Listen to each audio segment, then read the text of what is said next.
what, Democrats? Good morning. You need moderates like Joe Manchin to win. I promise. Trying to help you. I don't want your help. This is Not My Party. Brought to you by the Bulwark.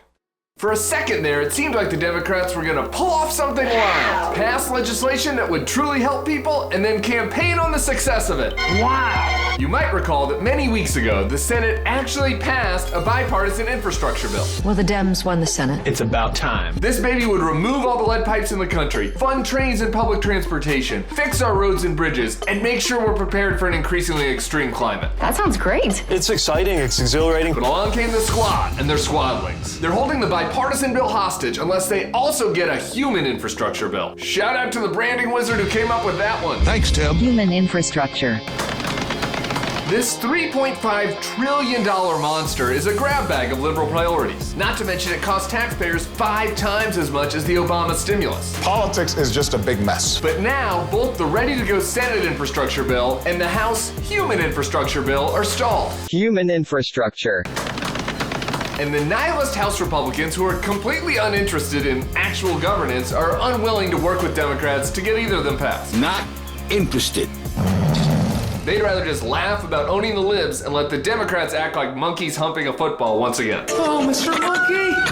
This drama has ignited yet another left-wing slap fight between the progressives and the moderates. The progressives think the stubborn moderate senators need to just get on board with the $3.5 trillion human infrastructure bill. Human infrastructure. All right, that's enough of that. And the lefty internet has loudly rendered their verdict. This guy is the most powerful man in the Senate. He's blocking all progressive change because it wouldn't line his pockets. Cinema has done groundbreaking work for the LGBTQ community by proving that queer people can not only be politicians, but that they can be shitty politicians.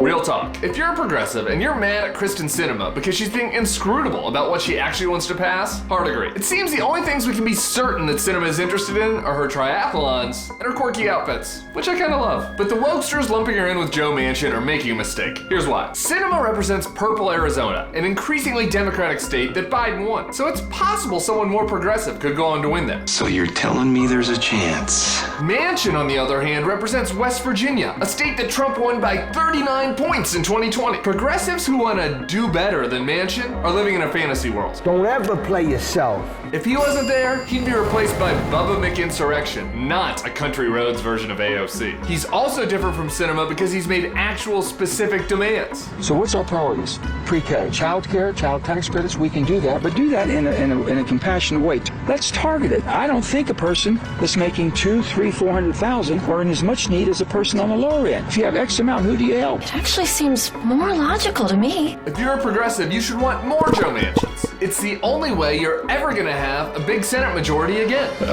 You're right. Mr. Smarty Pants Nate Silver did a good job explaining why. What'd he say? Since rural red states have a disproportionate influence in the Senate, Democrats are boned if they can't win there. Some of you might think we should just delete the Senate because it's stupid and the system is unfair or whatever. But that's not gonna happen, and being mad is not a strategy. So if you're a Democrat who actually wants solutions, there are only 2 options. 1, adding more states. DC and Puerto Rico are both options, and they deserve representation. 2, try to win in rural areas again. What a crazy idea! Actually competing to win. Excellent strategy, sir. It wasn't that long ago that there was a whole slate of conservative, pro-life Democrats that won in places like the Dakotas or the South. They might piss liberals off from time to time, but that's what they need to do to win in their state. If the Dems had a few more moderate senators, their legislative agenda would not hinge on a West Virginia good old boy and a bisexual contrarian. So here's my advice to Democrats. Expend your energy pressuring Congress to make systemic long-term change rather than expensive one-off boondoggles. And support pragmatic moderates in red states rather than plunging millions into internet hype candidates who have no chance of winning. I could care less. Otherwise, the current DC dysfunction will look mild compared with what's to come.